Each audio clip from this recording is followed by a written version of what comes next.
Are you a wage slave? As children, we can't help but dream of all the amazing things that we will accomplish. Then life happens. We get a job, we get a house, and we get into debt. We settle. We trade away our youth for security in old age. We spend countless hours performing mundane tasks that leave us depleted and empty. Our souls crave meaning, but we are too afraid to make any change. We work for the weekend, work for the holidays, and work for retirement. Through sardonic humor, Wage Slave highlights the absurdity of the modern approach to work and life. So that's the blurb of my most recent book, Wage Slave. I've mentioned it in the past, but it's finally out now as a paperback, ebook, and audiobook. And I'll put the links down below so you can grab yourself a copy. As with everything I do, I'm going to be releasing everything I do chapter by chapter for free as blogs and podcasts and all that sort of stuff.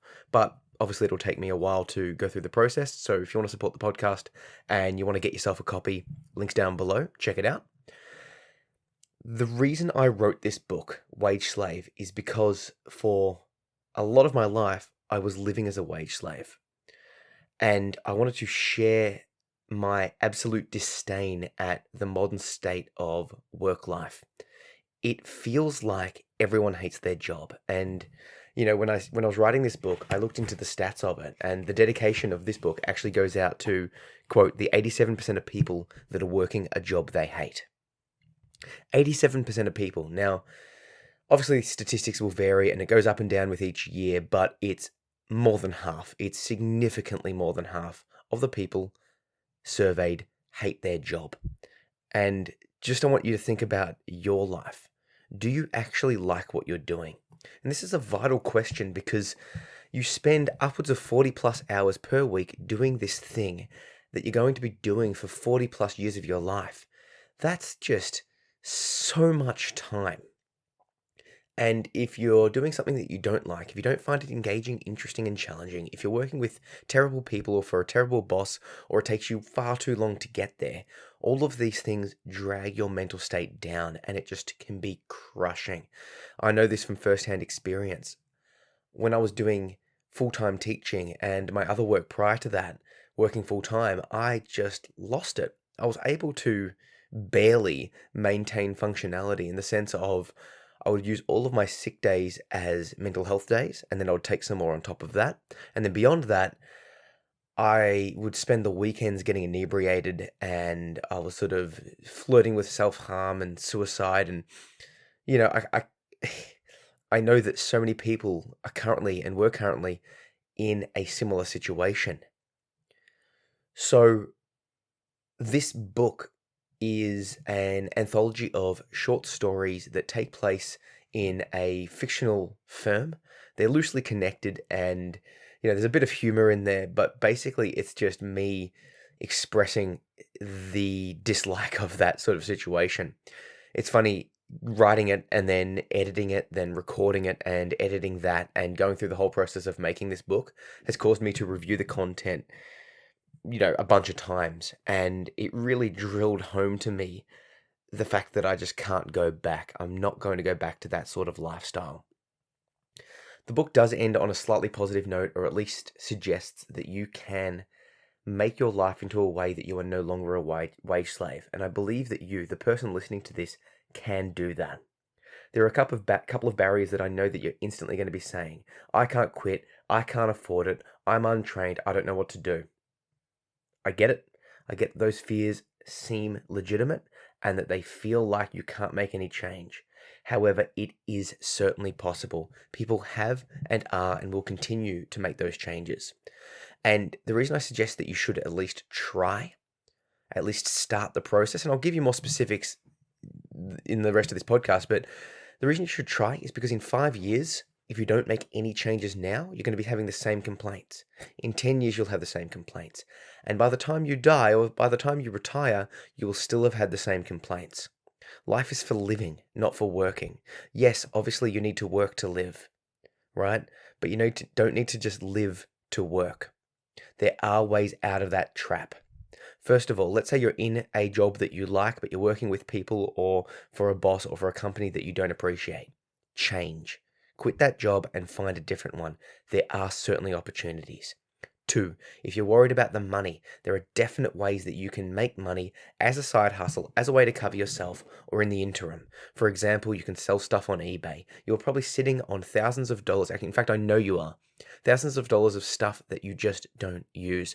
We looked through our house, and my wife ended up traveling overseas based on eBay selling alone. It is possible. You can cut down your spending on a variety of things. For example, work out what you need, as in bills, as in food, as in a house, and then cut down on the superfluousness. Do you need such a big house, such a new car, such fancy clothes, such a new technology? You don't need it. You probably just want it. So work out what you need. Your money first goes there. Then work out what you value, i.e., for my partner, she values travel. So her money goes to travel first, and then to clothes and other things like that second. Yeah? She values the travel more importantly because her family lives overseas. I value my martial arts. So my martial arts gets preference because I want to be able to do that, to be able to continue my training and thus benefit my mental state. What does this mean I sacrifice? Well, it means I sacrifice things that I don't quite care about. My car is shit. So what? I don't care. I could have spent money on a car. I could have borrowed from the bank to get a car, but that would have stopped me from being able to train as much. Yeah? Money isn't money. Money is representations of time. If you work out that you say get $25 per hour, whatever you get, that means you're trading your hour for $25. So if you go to buy something for $25, you're not spending $25, you're spending 1 hour of your life. If you buy something that costs $100, you're now spending 4 hours of your life. This is how I look at it.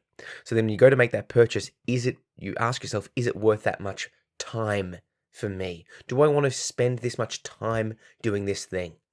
You can make such savings. And with those savings, you can start develop a bank account. You can get investments. You can pay off your debts. There are ways out of this trap.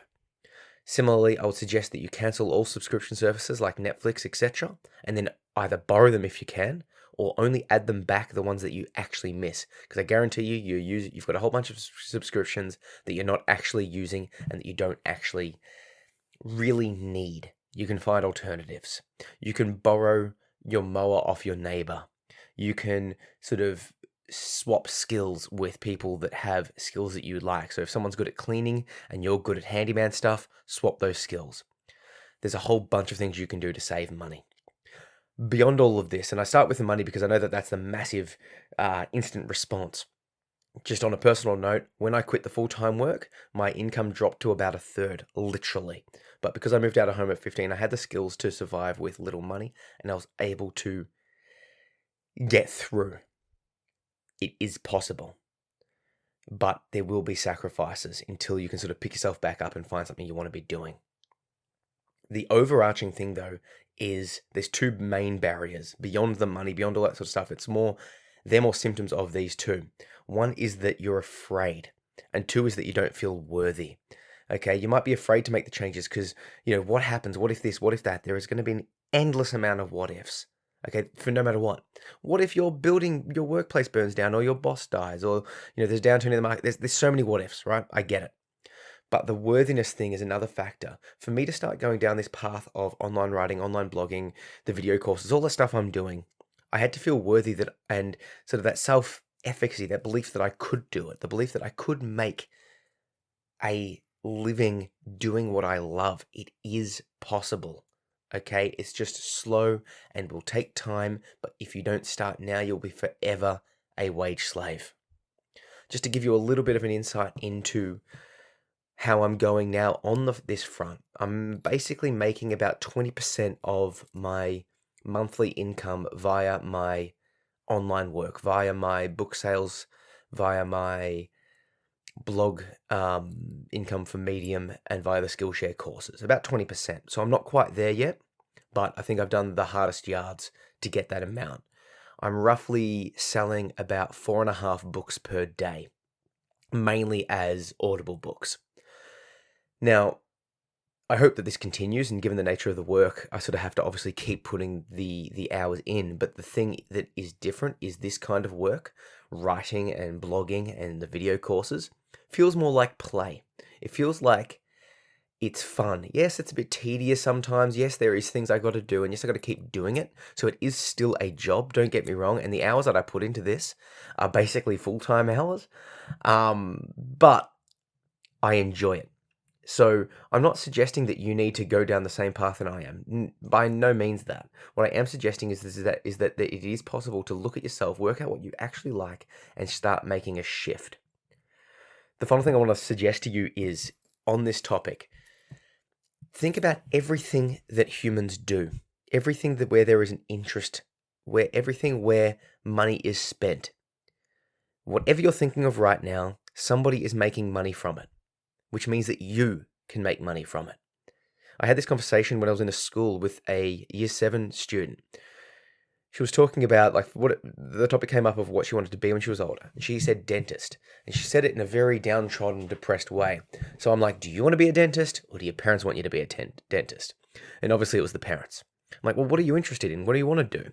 And she's like, oh, I really love kayaking.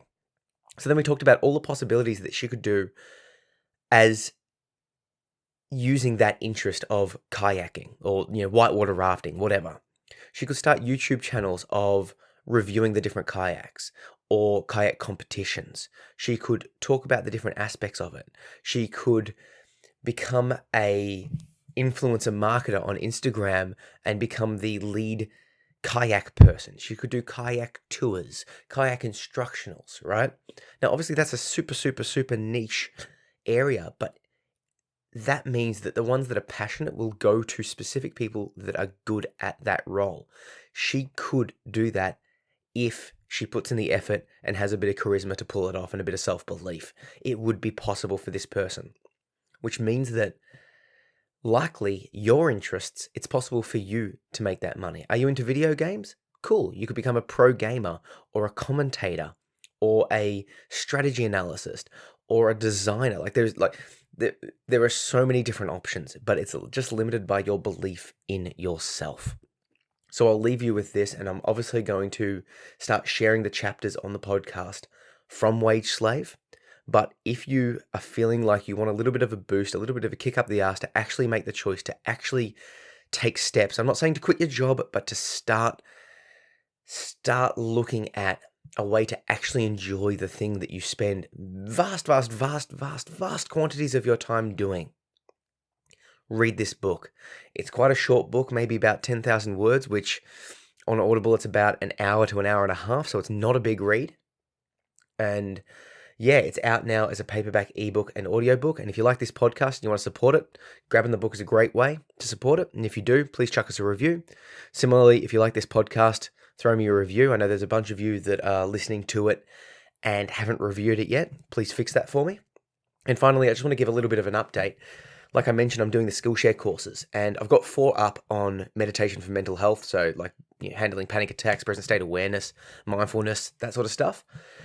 But I've also just released a Learn to Lucid Dream 101 Skillshare course.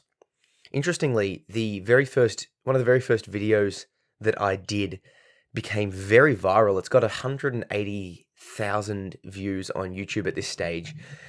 And it was a Learn to Lucid Dream video. And I did it as a way to prove to my students that it is possible to go viral on YouTube, and I just hustled it. But back then, I sort of wasn't ready for this sort of level of abundance, and I stopped, and I regret it so much. I could have made such inroads in the lucid dreaming field because I had such a great start, but I didn't capitalize, and that's my fault. However, with all that in mind, I've decided to come back to the concept of learning to lucid dream because it's such an awesome skill. For those that don't know, it is the ability to control and manipulate your dreams. When you become lucid, you realize that you're in a dream, and then you can start taking control of the dream. Obviously, for wish fulfillment, nightmare ending, and practicing stuff in real life, exploring your subconscious, the possibilities are literally limited by your imagination. I love it. I love it as a practice because when you become lucid, it almost feels like you're escaping the matrix. It just feels great. So if you're interested in lucid dreaming or the meditation courses, I'll chuck the links down below. It's free. You can sign up for 2 months and it will give you access to all of my courses and all of the other Skillshare courses. Like I said, I'm going to have everything I do for free. And I was trying to balance, how do I put out video courses and earn a little bit from that to, do what I want and love doing so I'm not a wage slave, but also put the stuff out there for free for those that can't afford it.